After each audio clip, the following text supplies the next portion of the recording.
No bastards are here, okay? Now I will open the door. Here I am. Some bastards are there actually, okay? In this world actually. കുറേ എണ്ണമുണ്ട്. World എന്ന് പറയുന്നത് ഇവിടെ തന്നെ കുറേ എണ്ണമുണ്ട്. കുറേ പന്ന ആൾക്കാർ ശരിക്കും പറഞ്ഞാൽ ക്രിമിനൽസ് നടക്കുക ഇങ്ങനെ മറ്റുള്ളവരെ പറ്റിച്ച് തിന്നുന്ന ഇത് ഇൻഷുറൻസ് ലൂട്ട് ചെയ്ത് തിന്നുന്ന പന്ന ആൾക്കാരിങ്ങനെ നടക്കുക. എൻ്റെ കുടുംബത്താണ് കുറേ എണ്ണം ഉള്ളത്. എൻ്റെ അമ്മ വീട്ടുകാരും അച്ഛൻ വീട്ടുകാരും കുറേ ഇങ്ങനെ നടക്കുക. മറ്റുള്ളവരെ ഇങ്ങനെ എങ്ങനെ ഉപദ്രവിച്ചും ഒക്കെ തിന്നാം എന്ന് പറഞ്ഞുകൊണ്ട് നടക്കുകയാണ് ശരിക്കും പറഞ്ഞു കഴിഞ്ഞാൽ. നമ്മുടെ ബോഡിയുടെ ഷേപ്പ് മാറ്റാൻ നോക്കുക. പിന്നെ പല പല രോഗങ്ങളാണ് നമ്മളെ കറപ്പിച്ചിട്ട്. ലിവർ ഡിസീസാണ് ഭയങ്കര ഹൈ പ്രൊഫൈൽ ഡിസീസാണ് ലിവർ ഡിസീസ്. രണ്ട് മേജർ സർജറീസൊക്കെ ഇല്ലയോ, ലിവർ ട്രാൻസ്പ്ലാന്റ് എന്നൊക്കെ പറഞ്ഞിട്ടുണ്ട്. അപ്പം ഇതൊക്കെ നടത്തി അങ്ങ് ഉണ്ടാവുമെന്ന് വിചാരിച്ചിട്ടുണ്ടോ നമ്മുടെ മേത്തോട്ട് ഉള്ള പോയിസണസ് ഗ്യാസ് എല്ലാം അടിക്കുക. ഇങ്ങനെ കുറേ എണ്ണം ഒരു ജോലിയില്ലാതെ ഇങ്ങനെ ഇരിക്കുക. പിന്നെ ഇവിടെ കുറേ എണ്ണം ഉണ്ട് അടുത്തിങ്ങനെ വന്നിരിക്കുന്ന, ഉള്ള കാര്യം ഉള്ള പോലെ പറയും നമ്മൾ. കുറേ എണ്ണം ഉണ്ട് ഇങ്ങനെ ലേസറും ഒക്കെ അടിച്ചിങ്ങനെ ഇരിക്കാനായിട്ട് തന്നെ വരുന്നവന്മാർ. ഏതാണെന്ന് അറിയത്തില്ല, രാത്രിയിലായി ഇത് തന്നെ പരിപാടി. പിന്നെ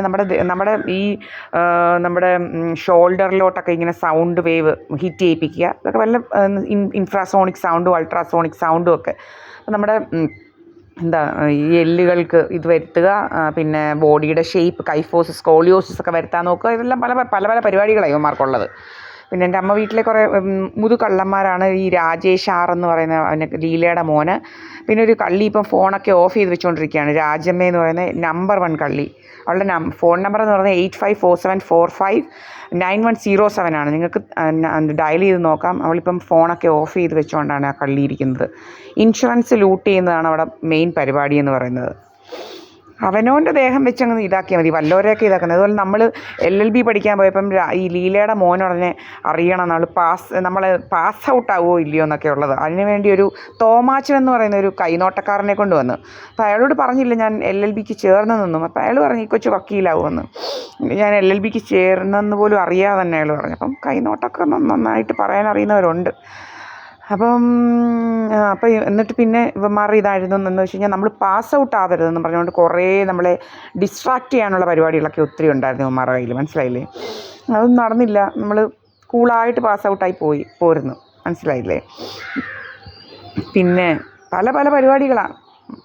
എന്തെല്ലാം പരിപാടിയാണെന്നറിയാമോ? ഇവന്മാരുടെ ഹിസ്റ്ററി എടുത്താലേ അറിയത്തുള്ളൂ ഇവന്മാർ എന്താ ചെയ്യുന്നതെന്നുള്ളത്. ഇവന്മാർ സ്കൂളിൽ പഠിപ്പിക്കുക, മറിച്ചെടുത്താൽ ഇങ്ങനെ പല പല ഇതുമായിട്ട് നടക്കുക. ഇങ്ങനെ പല പല രീതിയിലുള്ള ഇൻഷുറൻസ് ലൂട്ട് ചെയ്യുക. പിന്നെ പെണ്ണുങ്ങളെല്ലാം ഇങ്ങനെ വശീകരിച്ചിട്ട് വീടുകളിൽ പ്രശ്നങ്ങളുണ്ടാക്കി അങ്ങനെ ബ്രേക്കപ്പ് ഇത് ഇൻഷുറൻസ് ഇതാക്കുക.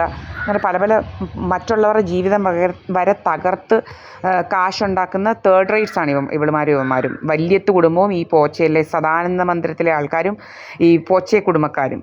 ഇപ്പം ഇങ്ങനെയുള്ള കുടുംബക്കാരെ ഇങ്ങനെ കെട്ടിക്കുന്നത് ഇങ്ങനെ നല്ല എന്താ പറയുന്നത്, ഇങ്ങനെ ടച്ച് കാണും നല്ല ഇവരുടെ ഈ കുടുംബത്തിൻ്റെ ഈ ഒരു പ്രത്യേകത ഞാൻ കണ്ടത്. ഇങ്ങനെയുള്ള കുടുംബക്കാരുമായിട്ടാണ് ഇവർ കല്യാണം കഴിപ്പിക്കുന്നത്. കാരണം ഇങ്ങനെ മറ്റുള്ളവരെ ഉപദ്രവിക്കാൻ പറ്റുന്ന കുടുംബക്കാരുമായിട്ടാണ് കല്യാണം കഴിക്കുന്നത്. ഇപ്പം എനിക്കിതൊന്നും അറിയത്തില്ലെങ്കിൽ ഇങ്ങനെയുള്ള ഇൻഷുറൻസ് ലൂട്ട് ചെയ്യുന്ന രീതികളൊക്കെ അറിയാവുന്നൊരു കുടുംബത്തേക്ക് നമ്മളെ കല്യാണം കഴിപ്പിക്കും. എന്നിട്ട് നമ്മളെ സഫർ ചെയ്യിക്കുക, നമ്മളെ ബന്ധം ഒഴിഞ്ഞ് ബ്രേക്കപ്പായ കല്യാണം ഡിവോഴ്സ് ചെയ്തിട്ട് കാശ് വാങ്ങിക്കുക. അങ്ങനെ പല പല വേലകളാണ് ഇവൾമാർക്കുള്ളത്. ഇങ്ങനെ നടക്കുകയാണ്. പ്രീതായസ് പണിക്കർ എന്ന് പറയുന്നവൾ ഏറ്റവും നമ്പർ 1 ക്രിമിനലാണ്. അവളിങ്ങനെ നടക്കുക, മുതു ക്രിമിനൽ. മറ്റുള്ളവരുടെ സ്വത്ത് വാങ്ങിക്കണം. അവൾക്ക് കൊടുത്തിട്ടുണ്ട് സെറ്റിൽമെൻറ്റ് ഡീഡാ, ഇത് എൻ്റേതാണ്. ഇവിടെ നമ്മൾ ഇന്നലെ SNDPയിൽ ചെന്ന് പറഞ്ഞിട്ടുണ്ട്. ഇങ്ങനെ അവർക്കൊക്കെ അറിയാം നമുക്ക് ഇവിടെ ഒന്നും വിൽക്കേണ്ട യാതൊരു കാര്യമില്ലെന്ന്. എൻ്റെ ഈ നിൽക്കുന്ന പ്രോപ്പർട്ടിയും ഒന്നും ഒരു രീതിയിൽ വിൽക്കേണ്ട കാര്യങ്ങളില്ല.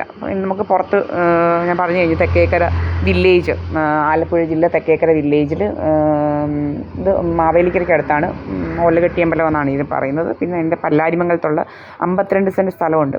അത് ഭാവിയിൽ എന്തെങ്കിലും വിൽക്കണം, അത്രയേ ഉള്ളൂ. അത് നമ്മൾ ഇതുപോലെ യൂട്യൂബിലും ഫേസ്ബുക്കിലും എല്ലായിടത്തും നമ്മളിടും. മനസ്സിലായില്ലേ? ഇട്ടിട്ടേ ഇതാക്കത്തുള്ളൂ, അല്ലാതൊന്നും ചെയ്യത്തില്ല. അപ്പോൾ നമ്മളിവിടെയാണ്, ഒരവനും ഇവിടെ ഒന്നും വരത്തില്ല. കണ്ടില്ല SNDP. പിന്നെ ഈ കുട്ടൻ എന്ന് പറയുന്ന സുബ്രഹ്മണ്യൻ എന്ന് പറയുന്നവൻ അവിടെയാണ് വന്ന് കയറിയേക്കുന്നത്. എവിടെ സൽപ്പകവല്ലിയുടെ വീട്ടിലാണ് വന്ന് കയറിയേക്കുന്നത്, അല്ലാതെ ഇവിടെ ഒന്നുമല്ല.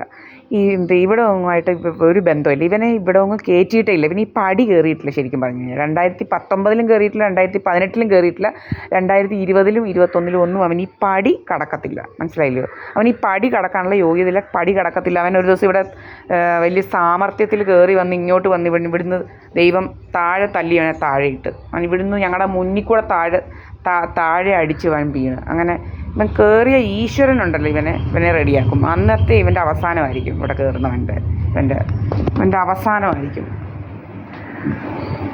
അതുപോലെ ഏതവളായാലും ഇനി പ്രീത എസ് പണിക്കർ എന്ന് പറയുന്നവളായാലും ഇവിടെ കയറാൻ നോക്കി അവളുടെ അവസാനമാണ്. ഈശ്വരനായിട്ട് അങ്ങ് അവസാനിപ്പിക്കും. ഇവള് കയറണ്ട. പ്രീത എസ് പണിക്കർ ഒന്നും ഇവിടെ കയറാനുള്ളതല്ല, അവൾക്കുള്ളതല്ല ഇത്. തന്നെ അവൾക്ക് ഉള്ളത് കൊടുത്തിട്ടുണ്ട് പന്തളത്ത്. നിങ്ങൾക്ക് പോയി അന്വേഷിക്കാം. നിങ്ങൾക്ക് വേണേൽ നമ്മൾ എല്ലാ ഡിസ്ക്രിപ്ഷനും തരാം. അവൾക്ക് കൊടുത്തിരിക്കുന്ന വസ്തു നിങ്ങൾക്ക് പോയി കാണാം. 1 ഏക്കർ 75 സെൻറ്റോളം ഉണ്ട്. മനസ്സിലായില്ലയോ? 1 ഏക്കർ ഇവിടെ ഞാൻ 14 സെൻറ്റ് ഞാൻ തന്നെ വാങ്ങിച്ചതാണ്. ഇത് അവളെക്കാട്ടി കുറവാണ് എനിക്ക്. ഇത് കൂടുതൽ രോഗം എടുത്താൽ നമുക്കറിയാം ബാക്കിയൊക്കെ ചെയ്യാൻ. അവളെ വസ്തുവെ തൊടാത്ത രീതിയിൽ നമുക്ക് ചെയ്തിടാനറിയാം. മനസ്സിലായില്ലയോ? കൂടുതൽ രോഗമെടുത്താൽ. പിന്നെ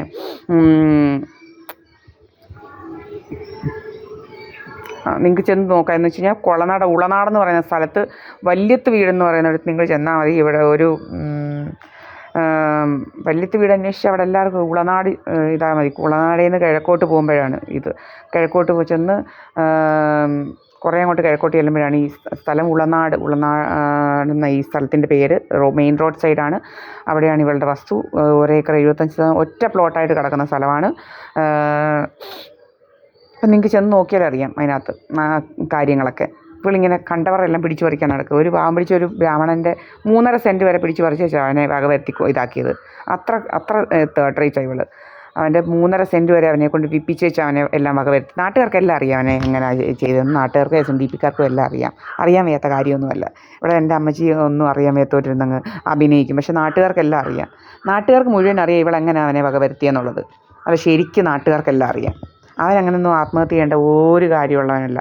ആത്മഹത്യ ചെയ്യുന്ന ടൈപ്പും അല്ല. നമുക്ക് ഓരോരുത്തരെ കണ്ടാൽ അറിയാമല്ലോ വിൽ പവർ ഉണ്ടോ ഇല്ലയോ എന്നുള്ളത്. നമുക്ക് ഫൈറ്റ് ചെയ്യാനുള്ള ഇതുണ്ടോ ഇല്ലയോ എന്നുള്ളത് നമുക്ക് ഓരോരുത്തരെ കണ്ടാലറിയാം. മനസ്സിലായില്ലയോ? അങ്ങനെ ആത്മഹത്യ ഒന്നും ചെയ്യേണ്ട യാതൊരു കാര്യവും ചെയ്യുന്നവനും അല്ല അവൻ. അത് ഒന്നാന്തരം വിൽ പവറും നല്ല ഒന്നാന്തരമായിട്ട് ജോലി ചെയ്തവനുമാണ് അവൻ. 4 ഡിസ്ട്രിക്റ്റിൽ പോയി ഏരിയ മാനേജറായിട്ട് വർക്ക് ചെയ്ത അവൻ എന്തോ ഇതാക്കണം. അവൻ പിന്നെയും ജോലി ചെയ്യുമായിരുന്നു. മനസ്സിലായില്ലയോ? അവന് പിന്നെയും ജോലി കിട്ടത്തില്ലയോ? അങ്ങനെ പല സിറ്റുവേഷൻസ് ഉണ്ടാക്കിയാണ് ഇവളുമാരും ഇങ്ങനെ വകവരുത്തുന്നത്. ഈ രാജേഷ് എന്ന് പറയുന്നവന് ജലജയുടെയും പിന്നെ ഒരു ഒക്കെ ഉണ്ട് കുറേ എണ്ണം. ഈ വേറൊരു കള്ളിയാണ് ശാന്ത. ഒക്കെ നമ്മളെ കാണുമ്പോഴേ ഭയങ്കര ഇതാണ്. ഇങ്ങനെ കുറേ എണ്ണം ഉണ്ട് ഇങ്ങനെ. ഭയങ്കര സപ്പോർട്ടാണ് ശാന്തയ്ക്ക് ഈ സദാനന്ദ മന്ദിരത്തിക്കാരെയൊക്കെ പണ്ട് എൻ്റെ കൊച്ചിലെ. അതുകൊണ്ട് ഇപ്പോഴാണ് നമുക്കെല്ലാം നല്ലപോലെ പിക്ചർ അങ്ങോട്ട് ക്ലിയർ ആവുന്നത്. എന്തുകൊണ്ട് ഇത്ര വലിയ ഇവരുമായിട്ടുള്ള ബന്ധമൊന്നും നമുക്കറിയത്തില്ല. സദാനന്ദ മന്ദിരത്തിക്കാരുമായിട്ടൊക്കെയുള്ള ബന്ധം എൻ്റെ അച്ഛനെക്കാട്ടി വലിയ ബന്ധം അവൾക്ക് ആയിരുന്നു സദാനന്ദ മന്ദിരത്തിക്കാർ. എൻ്റെ അച്ഛനെ ഉപദ്രവിക്കുന്നവരൊക്കെ അവളുടെ വലിയ ഹീറോകളായിരുന്നു. അപ്പോൾ അതുകൊണ്ടാണ് നമുക്ക് മനസ്സിലായത്. അപ്പോൾ ഇതൊക്കെയാണ് സത്യം. ഞാനും ഇവിടെ എൻ്റെ അമ്മയും മാത്രമേ ഉള്ളൂ, വേറെ ആരുമില്ല.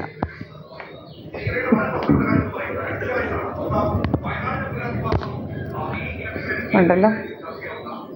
ഇപ്പോൾ സമയം എന്ന് പറയുന്നത് 7:45. ഡേറ്റ് ഇന്ന് മാർച്ച് 16.